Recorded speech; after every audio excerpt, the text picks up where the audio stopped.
Hello and welcome to the Indian Express news analysis. तो इस video में हम 13 मई 2020 के कुछ इंपॉर्टेंट एडिटोरियल आर्टिकल्स को यहाँ पे डिस्कस करने वाले हैं। उससे पहले उन क्वेश्चंस की बात करते हैं जो मैंने आपसे पिछले वीडियो में पूछे थे। पहला क्वेश्चन है कि बताइए, check how the black rice has bag the GI tag, it is belongs to which of the states. तो यहाँ पे अगर आप बात करेंगे चखाओ को, तो इसकी फोटो आप यहाँ पे देख सकते हैं। तो ये बेसिकली जो है काफ़ी सालों से कल्टीवेट किया जा रहा था मणिपुर में, तो ये बिलोंग करता है मणिपुर को। उसके अलावा इसके कुछ फीचर्स भी आप देख सकते हैं कि इसको कुक करने में ऑलमोस्ट 40 to 45 मिनट्स लग जाते हैं। इसमें एक फाइब्रस ब्रांड की लेयर होती है और हाई क्रूड फाइबर का कंटेंट आपको नज़र आएगा। उसके साथ साथ अगर हम बात करते हैं, काफ़ी सारी जो कम्युनिटी फीस्ट होती हैं उसमें जो है यहाँ पे चखाओ खीर को यहाँ पे सर्व किया जाता है। और कुछ जगहों पे यहाँ पे जो है ट्रेडिशनल मेडिकल प्रैक्टिशनर जो है इसे मेडिसिन की तरह भी इस्तेमाल करते हैं। अगला क्वेश्चन था कि बताइए, गोरखपुर टेराकोटा जो है जिसने भी बेसिकली जीआई टैग यहाँ पे बैक किया है, तो वो कौन से स्टेट को बिलोंग करता है। तो यहाँ पे आप देख सकते हैं गोरखपुर टेराकोटा का एक बेसिकली एग्जाम्पल। तो ये बेसिकली जो पूरा एंटायर वर्क है बेयर हैंड्स से किया जाता है, कोई मशीन का इस्तेमाल नहीं किया जाता है। और ये काफ़ी ओल्ड ट्रेडिशनल आर्ट फॉर्म है। और जिस क्ले का इस्तेमाल किया जाता है इसको बनाने के लिए, तो वो बेसिकली जो क्ले है वो बेसिकली पाया जाता है सिर्फ in the month of May to June. और उसके बाद अगर हम बात करते हैं कि इससे और भी काफ़ी सारे अलग अलग प्रोडक्ट्स बनाए जाते हैं। अब जीआई टैग के बारे में कुछ जनरल चीज़ें हैं जो आपको पता होनी चाहिए कि ये बेसिकली मार्क करता है a kind of authenticity and ensure कि जितने भी कोई रजिस्टर्ड प्रोडक्ट्स है वो ऑथराइज्ड रीजन को यहाँ पे अलाउ हो, और वो बेसिकली जो पॉपुलर प्रोडक्ट नेम्स है वो टेरिटरीज को यहाँ पे सिग्निफाई करे। उसके अलावा यहाँ पे और क्या बेनिफिट्स है जीआई टैग के। पहला, एक लीगल प्रोटेक्शन प्रोवाइड करता है अगर आपके प्रोडक्ट पे जीआई टैग है, ताकि उसका कोई भी अनऑथराइज्ड यूज़ ना हो। उसके अलावा ये प्रमोट करता है economic prosperity of the producer, जो भी उस गुड को प्रोड्यूस कर रहा है इन अ पर्टिकुलर टेरिटरी। उसके अलावा एक सेंस ऑफ रिकॉग्निशन मिलता है जिससे जो है आपके फ्यूचर में एक्सपोर्ट जो है वो बूस्ट हो सकते हैं। अब बात करते हैं पहले आर्टिकल की। तो किस तरीके से इंडियन हाउस होल्ड जो है यहाँ पे कोप अप कर रहा है कोरोना वायरस के लॉकडाउन से, उसको हम यहाँ पे समझने वाले हैं। तो एक्सप्लेन पेज पे आर्टिकल आया हुआ है जहाँ पे बताया कि जो हाउस होल्ड है तो वो किस तरीके से यहाँ पे जो प्रॉब्लम्स आ रही है लॉकडाउन में उसको हैंडल करेंगे। तो यहाँ पे काफ़ी ज़्यादा डेटा ड्रिवन ये पूरा आर्टिकल होने वाला है, तो यहाँ पे थोड़ा सा कॉन्सेंट्रेट कीजिएगा। तो आपको पता है कि जब से लॉकडाउन हुआ है तब से जो है काफ़ी सारे इंडियन हाउस होल्ड्स को प्रॉब्लम हुई है। जो सबसे गरीब वर्ग है तो उनको काफ़ी ज़्यादा प्रॉब्लम हुई है, तो उन सब चीज़ों को यहाँ पे बात करेंगे। अब यहाँ पे प्रॉब्लम किस मेजर्स में हुई है, जैसे कि उनके पास जो रिसोर्सेज थे वहाँ पे धीरे धीरे खत्म होते हुए नजर आए हैं। आपको जैसा कि पता है कोविड-19 की सिचुएशन की वजह से यहाँ पे लॉकडाउन यहाँ पे डिसाइड कर दिया गया था, जिसकी वजह से जो यहाँ पे काफ़ी इकोनॉमिक हार्डशिप देखने को मिली है। अगर हम बात करते हैं, almost 84% of the house hold जो है उन्होंने रिपोर्ट किया है कि उनकी जो इनकम है उसमें डिक्रीज हुआ है। काफ़ी सारे रीज़न हो सकते हैं। अगर हम बात करते हैं, जो लोअर इनकम में लोग हैं उनको उनकी जो बेसिकली जॉब्स थी पहले, तो वो अब कम हो गई है या फिर अब वो जॉब पे नहीं जा पा रहे हैं। जिनकी हायर इनकम है उनको भी बेसिकली पे कट लेना पड़ा होगा क्योंकि कंपनी ने डिसाइड किया होगा। तो इस वजह से जो है काफ़ी ज़्यादा जो है इनकम डिक्रीज नजर आई है। और 84% ऑफ द लोग जिनका सर्वे किया गया था उन्होंने यही बोला है कि 84% जो है उनकी इनकम यहाँ पे कम हुई है। ये जो पूरा आर्टिकल है ये बेसिकली एक सर्वे के ऊपर डिपेंड करता है जो किया गया था centre of monitoring Indian economy यानी कि CMIE। तो इन्होंने 18 अप्रैल से 30 अप्रैल के बीच में यहाँ पे पूरा सर्वे किया था, और उसके हिसाब से जो है पूरा डेट आर्टिकल ये लिखा हुआ है। उसके अलावा कुछ और चीज़ें आप देखेंगे कि यहाँ पे जिस तरीके से प्रॉब्लम देखने को मिली है हाउस होल्ड में वो डिफर करता है फ्रॉम स्टेट टू स्टेट। जैसे कि अगर हम बात करते हैं दिल्ली, पंजाब, कर्नाटका ये लीस्ट अफेक्टेड थे इस लॉकडाउन से, हाउस होल्ड की बात कर रहे हैं। उसके अलावा बिहार, हरियाणा, झारखंड जो है ये वर्स्ट अफेक्टेड हाउस होल्ड्स थे।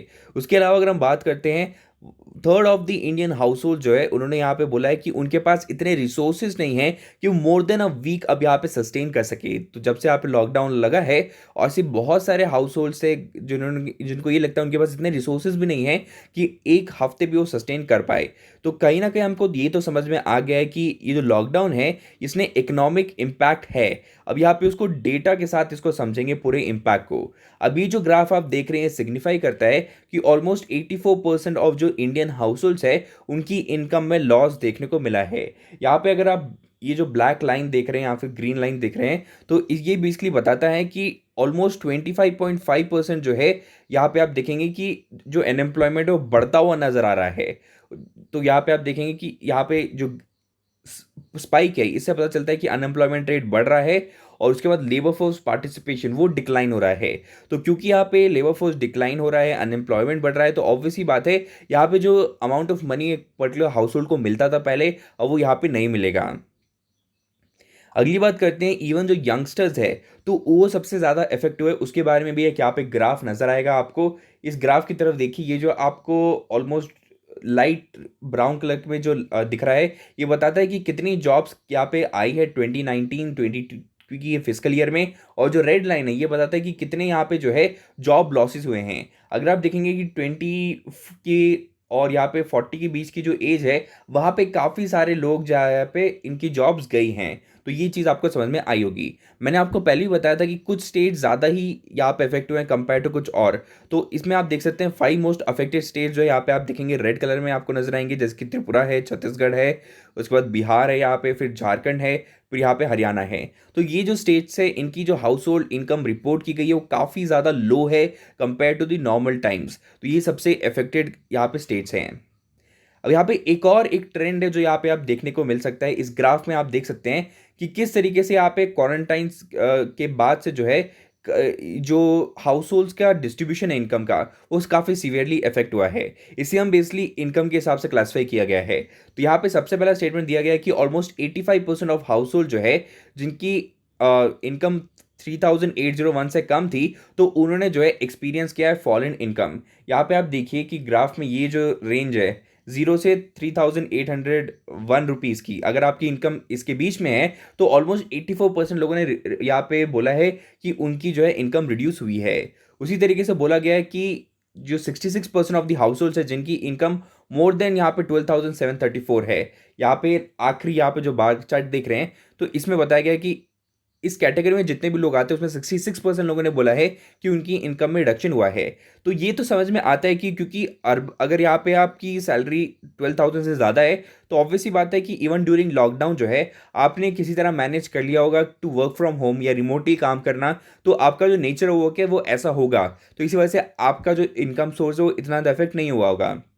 लेकिन जिनका इनकम 3800 से कम है, ऑब्वियसली बात है उनका फिजिकली ऑफिस में रहना या फिजिकली फील्ड में रहना इंपॉर्टेंट होगा।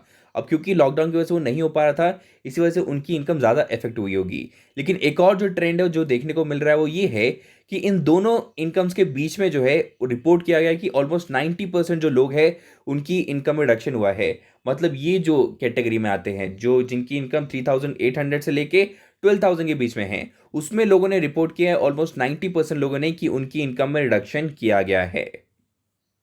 अब अगला जो यहाँ पे ट्रेंड है जो यहाँ पे देखने को मिला है कि रूरल एरिया में जो लोग हैं वो काफ़ी ज़्यादा हिट हुए हैं इस पर्टिकुलर लॉकडाउन में कंपेयर टू अर्बन इंडिया।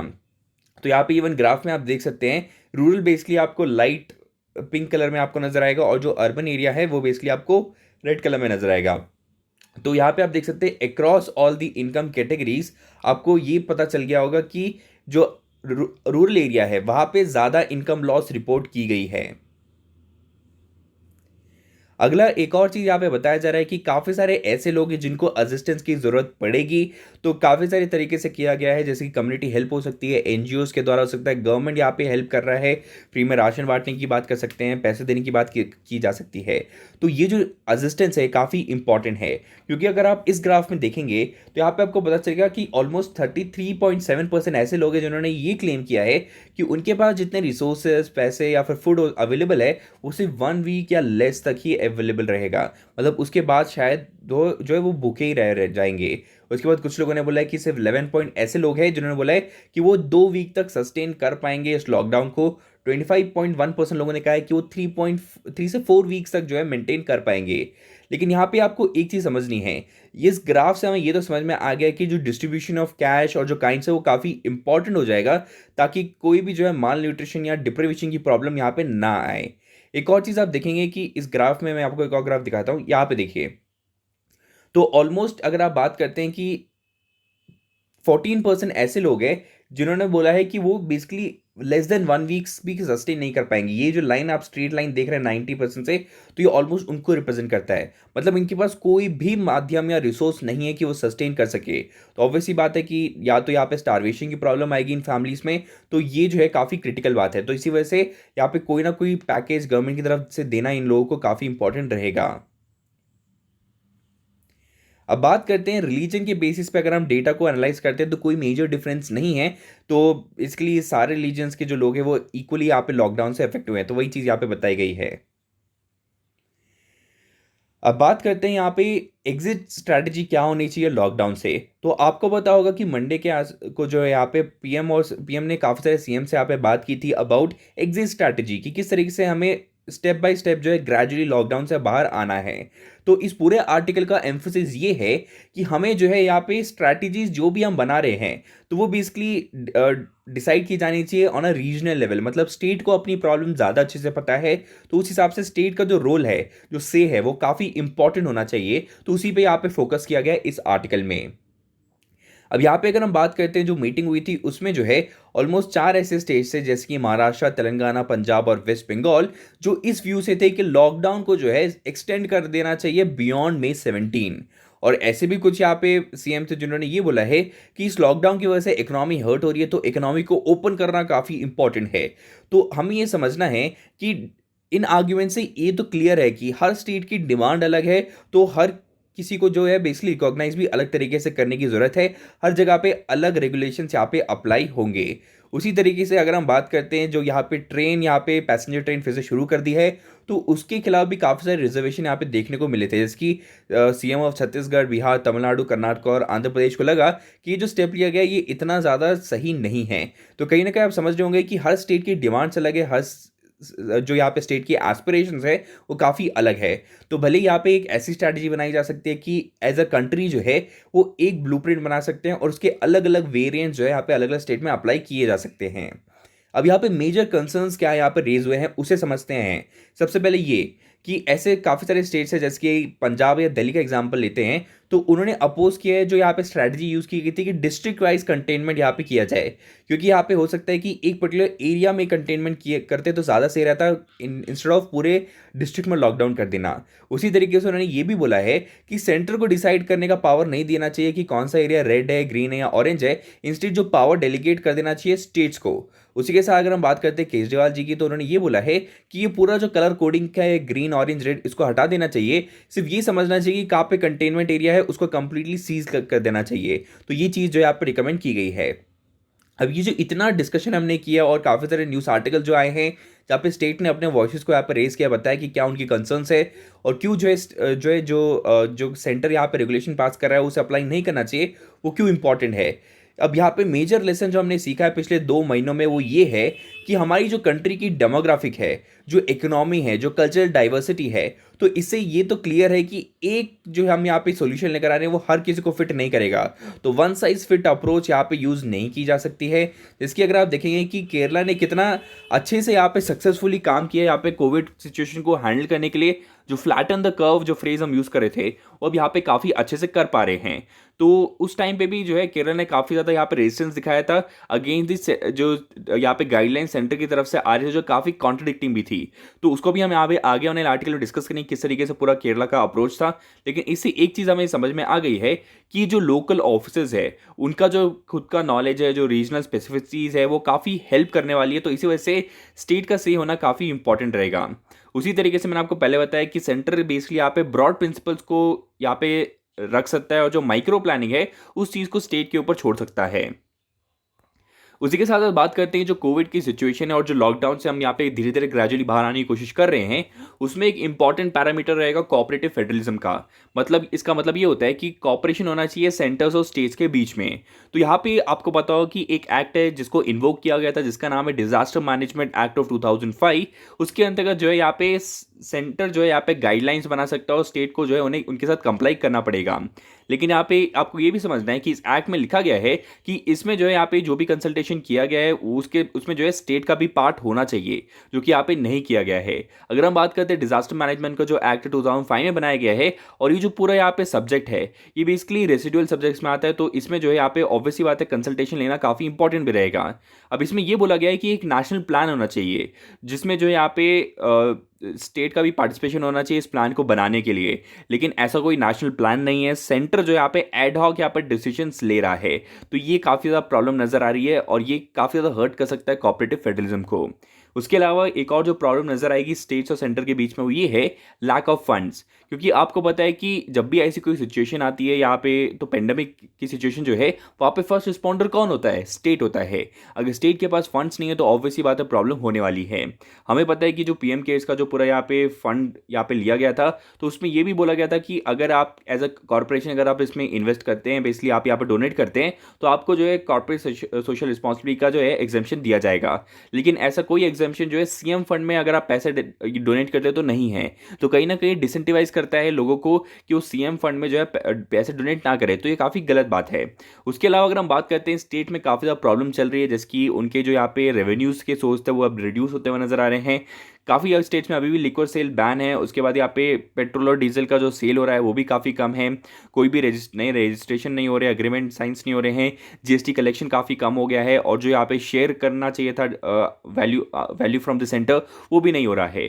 तो कहीं ना कहीं स्टेट्स के पास इतनी ज़्यादा यहाँ पे रेवेन्यूज़ नहीं है, लेकिन उनको जो है एक्सपेंसेस अभी भी काफ़ी सारे हैं, जैसे कि पेंशन पे करना है, सैलरीज, वेलफेयर स्कीम। तो इसी वजह से जो है एक जो फंड की प्रॉब्लम है स्टेट्स के पास, तो उसको जो है यहाँ पे एडिक्वेटली मेट करना काफ़ी इंपॉर्टेंट रोल रहेगा सेंटर के लिए।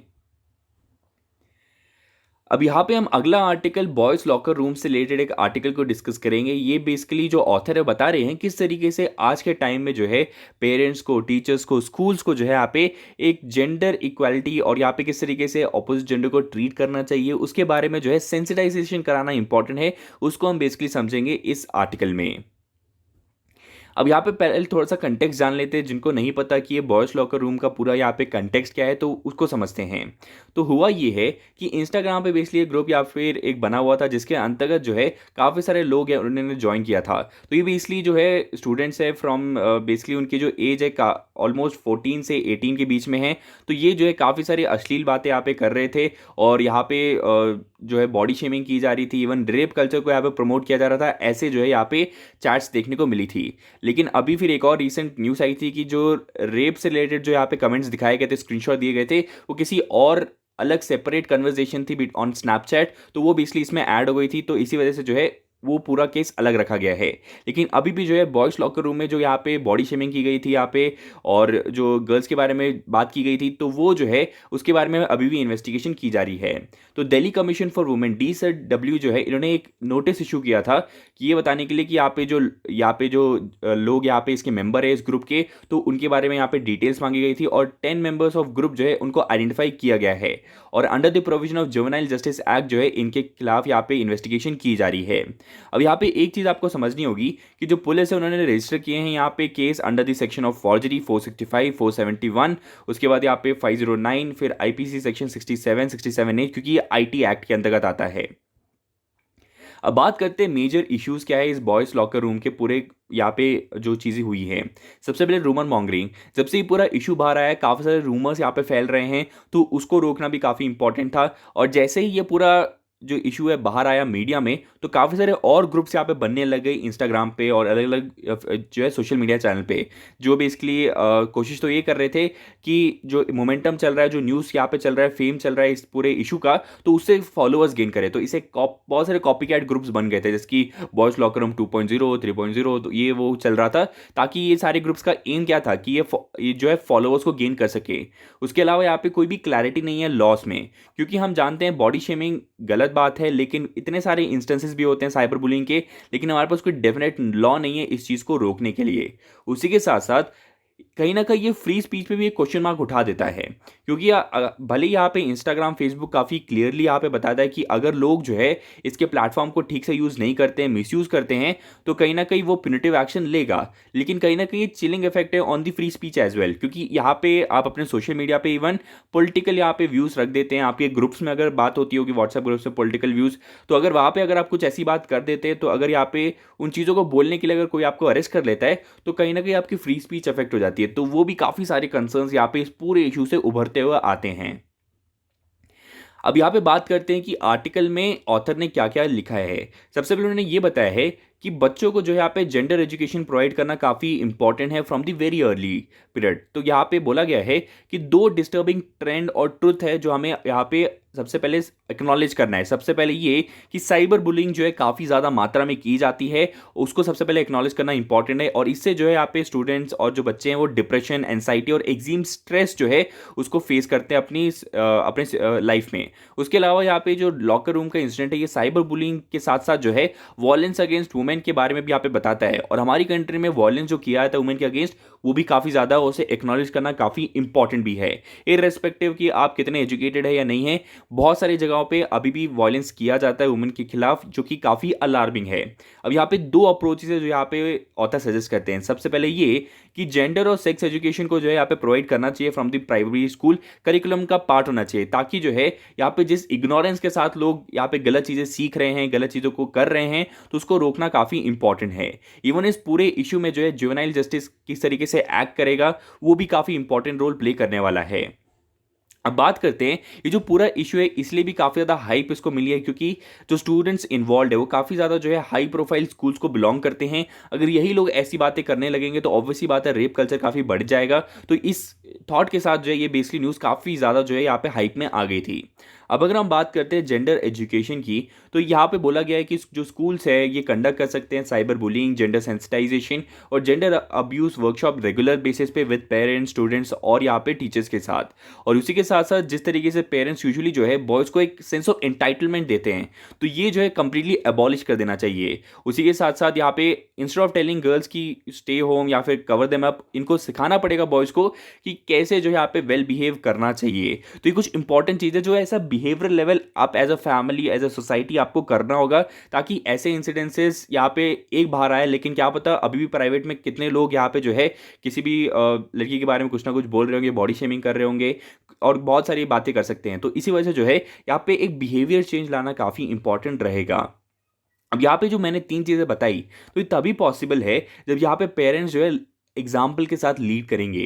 क्योंकि हमारी कंट्री में अगर हम बात करते हैं, हमारे पास जो एग्जाम्पल सेट किया गया है उसी में आपको पता चलेगा कि ज़्यादा कोई जेंडर इक्वालिटी यहाँ पे इक्विटी दिखती नहीं है। उसी के साथ अगर हम बात करते हैं जो जितने भी यहाँ पे हम केसेस देखते हैं यहाँ पे अपने आसपास, वहाँ पे जो है वुमेन को यहाँ पे ज़्यादा रिस्पेक्ट की नहीं जा रही है, ऐसे केसेस देखने को मिलते हैं। अगर आप यहाँ पे फेसबुक पे अगर जाते हैं तो कितने केसेस होते हैं जहाँ पे जो है साइबर बुलिंग के चांसेस होते हैं। तो इसीलिए जो है हमें फोकस इस पे करना है कि किस तरीके से आने वाला जो फ्यूचर जनरेशन है वो यहाँ पे एक दूसरे की जो यहाँ पे सेफ्टी को यहाँ पे मद्देनजर रखे, उनकी डिग्निटी को यहाँ पे रिस्पेक्ट करे। तो ऐसा जो है बेसिकली हमें सोसाइटी डेवलप करना है। और ये बेसिकली कहीं ना कहीं हिट करता है लोगों की वैल्यू सिस्टम पे, क्योंकि भले ही आप इंटेलेक्चुअली साउंड होंगे, फिजिकली काफ़ी अच्छे होंगे और इवन मेंटली काफ़ी अच्छे हैं, लेकिन अगर आपके वैल्यू सिस्टम इतने अच्छे नहीं है तो ऑब्वियस ही बात है, तो आपके जो थॉट प्रोसेस होंगे वो काफ़ी ज़्यादा गलत होंगे और वो आपके एक्शन में भी नजर आएंगे। तो ये जो पूरा यहाँ पे इंसिडेंस हुआ है, ये कहीं ना कहीं आपका जो बिहेवियर है एनवायरमेंट के साथ यहाँ पे जो है रिएक्ट कर रहा है। तो इसी वजह से ऐसा आउटपुट आ रहा है। अगर आपके वैल्यू सिस्टम काफ़ी स्ट्रांग होते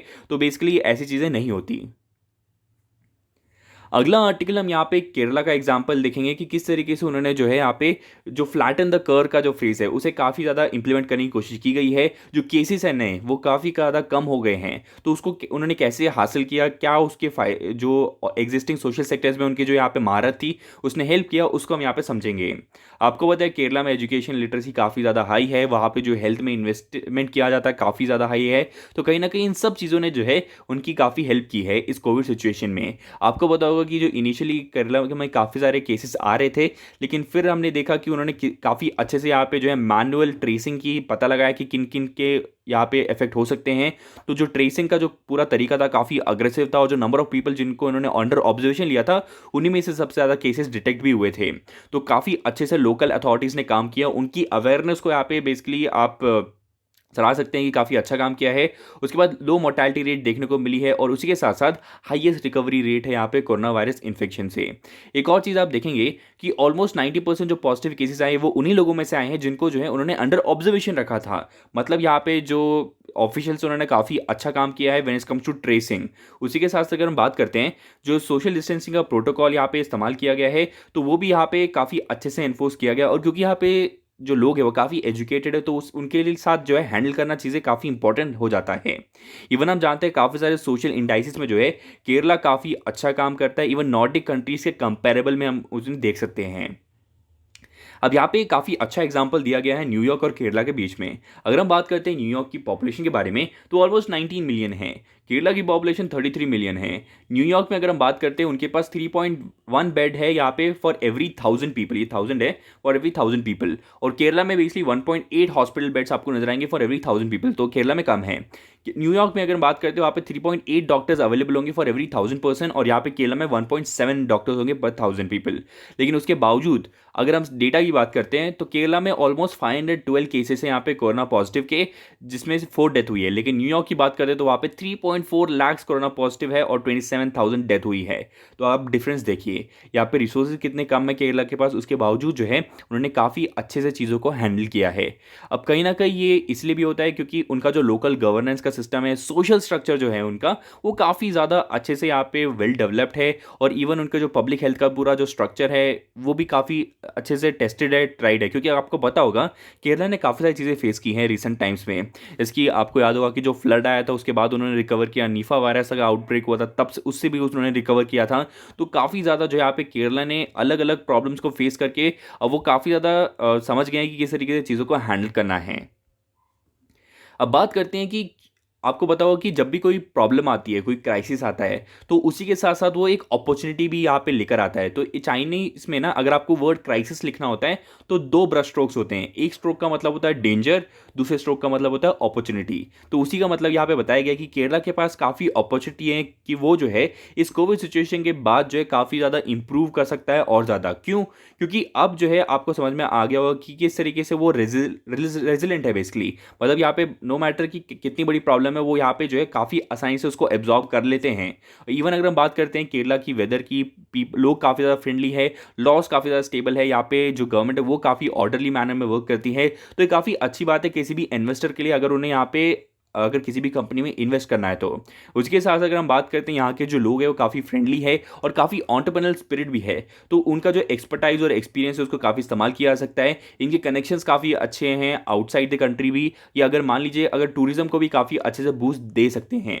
तो इसी वजह से बोला जा रहा है कि केरला के पास काफ़ी सारी नई अपॉर्चुनिटी, क्योंकि इन्होंने एक रेजिलेंस यहाँ पे जो है क्रिएट कर लिया है against most of the crisis. तो इसीलिए इनके पास काफ़ी अच्छी अपॉर्चुनिटी ये बताई गई है। अगला आर्टिकल यहाँ पे फिर से आरोग्य सेतु से रिलेटेड है। तो मंडे को जो है एक बेसिकली प्रोटोकॉल रिलीज किया गया था।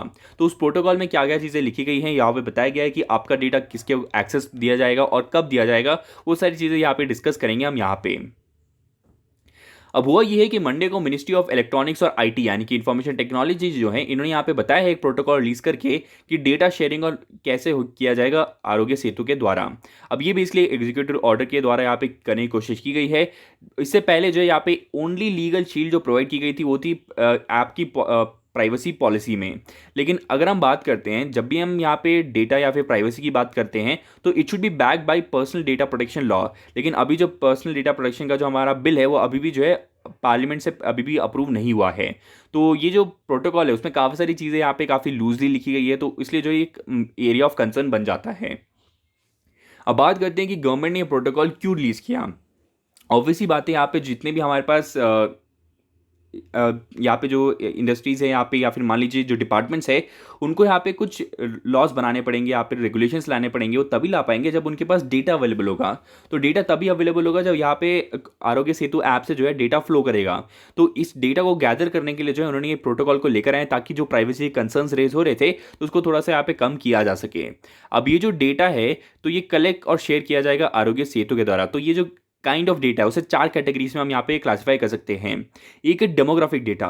डेमोग्राफिक डेटा में आपका name, mobile number, age, gender, profession, travel history आता है। कॉन्टैक्ट डेटा होता है दूसरा, जिसमें आपके बेसिकली मान लीजिए कि कौन लोग यहाँ पे आपके काफ़ी नज़दीक से निकले, कौन वो इंडिविजुअल है, जोग्राफिकल लोकेशन, और कब ये हुआ था कॉन्टैक्ट, वो सारा डेटा जो है कॉन्टैक्ट डेटा में आता है। उसके बाद सेल्फ असेसमेंट डेटा, तो यहाँ पे कुछ क्वेश्चन आता है जिसको आप आंसर करते हैं, तो उसके आंसर जो है असेसमेंट डेटा में जाते हैं। और चौथा होता है लोकेशन डेटा, क्योंकि आपका जीपीएस ऑन होता है तो आप वहाँ पे एज एन इंडिविजुअल कैसे, कौन से लैटिट्यूड लॉन्गिट्यूड पे है, तो वो जो डेटा है वो यहाँ पे लोकेशन डेटा में जाके सेव होता है। अब यहाँ पे बात की जा रही है कि कौन कौन सी एंटिटीज़ है जिनके पास एक्सेस होगा आपके डेटा का। तो एनआईसी जो कि डेवलपर है वो बेसिकली डेटा शेयर करेगा हेल्थ मिनिस्ट्री, डिपार्टमेंट्स और health departments of UT, state governments, even national disaster management authority, state disaster management authority, और इसी तरीके से और भी काफ़ी सारी गवर्नमेंट और डिपार्टमेंट जो है उनको शेयर किया जा सकता है। अब यहाँ पे इवन बोला गया है इस प्रोटोकॉल में कि थर्ड पार्टी के साथ भी शेयर किया जा सकता है पूरा डेटा, ताकि जो है अगर कोई इंपॉर्टेंट चीज़ हो तो उसकी वजह से भी किया जा सकता है। उसके अलावा रिसर्च के लिए यहाँ पे यूनिवर्सिटी के साथ भी जो है ये डेटा शेयर किया जा सकता है। अब यहाँ पे कंसर्न ये है कि जब आप थर्ड पार्टी बोलते हैं तो थर्ड पार्टी में कौन कौन आता है नहीं पता, और जो रिसर्च है जब ये डेटा दिया जाएगा किस तरीके से दिया जाएगा, क्या इसमें सारी इन्फॉर्मेशन पास कर दी जाएगी, उसके बारे में भी ज़्यादा क्लैरिटी नहीं है। लेकिन इस प्रोटोकॉल में कुछ चीज़ें लिखी गई हैं जो कि थोड़ी सी प्रॉमिसिंग है। जैसे कि अगर हम बात करते हैं कि डी आइडेंटिफाई फॉर्म की बात की जा रही है, मतलब ये जो भी डेटा कलेक्ट किया गया आरोग्य सेतु के द्वारा, तो जब ये पास किया जाएगा तो इसमें जो है आपकी आइडेंटिटी यहाँ पे मास्क कर दी जाएगी। मतलब यहाँ पे जो डेमोग्राफिक डेटा है उसको छोड़ के यहाँ पे ज़्यादातर डेटा जो है यहाँ पे पास कर दिया जाएगा, और रैंडम आईडी बनाया जाएगा इस डेटा को एसोसिएट करने के लिए। तो आपकी जो क्रिटिकल इन्फॉर्मेशन वो पास नहीं की जाएगी। उसी के साथ साथ एनआईसी ने डिसाइड किया है कि वो डॉक्यूमेंट करेगा इस पूरे डेटा शेयरिंग प्रोसेस को, मतलब किस डेट पे यहाँ पे डेटा को शेयर किया गया था, किसके साथ किया गया था, क्यों किया गया था। तो वो सारी चीज़ें जो यहाँ पे डॉक्यूमेंट की जाएगी, ताकि जो है अगर फ्यूचर में किसी को रेफरेंस देना हो कि कब यहाँ पे डेटा शेयर किया गया था, तो वो यहाँ पे कई जगह पे मेंटेन किया जा सके। एवं प्रोटोकॉल में लिखा गया है कि जो भी डेटा शेयर होगा वो बियॉन्ड 180 डेज जो है यहाँ पे नहीं रिटेन किया जाएगा। अब बात करते हैं कि क्या क्या कंसर्न्स रेज किए थे। ये भी इसलिए मैंने पिछले वीडियो में भी डिस्कस किया था। पहला कंसर्न है यहाँ पे प्राइवेसी का, क्योंकि हमारी कंट्री में ऑलरेडी जो है यहाँ पे जो पर्सनल डेटा से रिलेटेड यहाँ पे काफ़ी रिलैक्सेशन देखने को मिला है, गवर्नमेंट इतना ज़्यादा कंप्लाई नहीं करता है, तो इसी वजह से यहाँ पे प्रॉब्लम है। दूसरा, इसे एक एग्जीक्यूटिव ऑर्डर के द्वारा जो है यहाँ पे इन्फोर्स करने की कोशिश की जा रही है, जबकि इसकी कोई लीगल बैकिंग होनी चाहिए थी, जो कि यहाँ पे नहीं नजर आ रही है। उसके बाद यहाँ पे थर्ड पार्टीज के बारे में बात की गई है, लेकिन थर्ड पार्टीज में कौन कौन आता है उसके बारे में ज़्यादा डिटेल्स नहीं दी गई है। तो यहाँ पे अगले जो 2 क्वेश्चन है जो आप कमेंट बॉक्स में अटेम्प्ट कर सकते हैं उसके बारे में देखिए। सबसे पहला क्वेश्चन पूछा जा रहा है कि Indian government has launched a mission on 10th May to provide assistance to Indian Ocean region nations amid the coronavirus crisis। तो ये जो पूरा इनिशिएटिव है जो लॉन्च किया गया है जो मिशन, उसका नाम आपको यहाँ पे बताना है। अगला क्वेश्चन है कि बताइए कि वो कौन सा स्टेट गवर्नमेंट है जिसने लॉन्च किया है Nigah scheme to properly sensitize and educate family members of people coming from other states. तो ये जो निगाह स्कीम है कौन सी स्टेट गवर्नमेंट ने रिलीज की है, तो इसके बारे में आप जो है यहाँ पे कमेंट बॉक्स में अटेम्प्ट कर सकते हैं। तो आज के लिए इतना ही है। आशा करता हूँ आपको वीडियो पसंद आया। Thank you and have a nice day. जय हिंद।